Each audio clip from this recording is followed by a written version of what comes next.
Cockroach জনতা পার্টির নেতা অভিজিৎ দীপকে ভারতে ফিরছেন। সোমবার সামাজিক মাধ্যমের এক ভিডিও বার্তায় তিনি জানান, আগামী শনিবার দেশে ফিরছেন।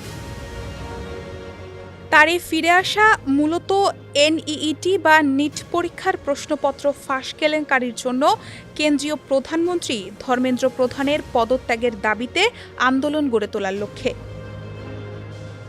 এ ঘটনাকে কেন্দ্র করে সিজেপির ইনস্টাগ্রাম হ্যান্ডেলে অভিজিৎ বলেন, আমাদের সবার একজোট হওয়ার সময় এসেছে।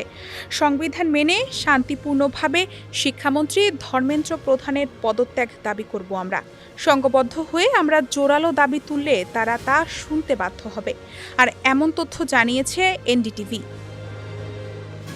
এর আগে অভিজিৎ দীপকে সামাজিক মাধ্যমে ককরোচ জনতা পার্টি গঠন করে সাড়া ফেলে দিয়েছেন।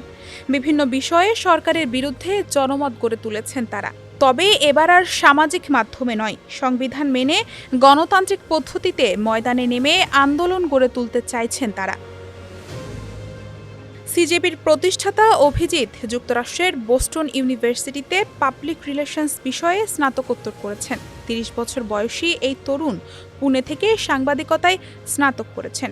ছত্রপতি সম্ভাজিনগড়ে তাদের বাসভবনের বাইরে সার্বক্ষণিক পুলিশ মোতায়েন রয়েছে। ডেস্ক রিপোর্ট, সমকাল।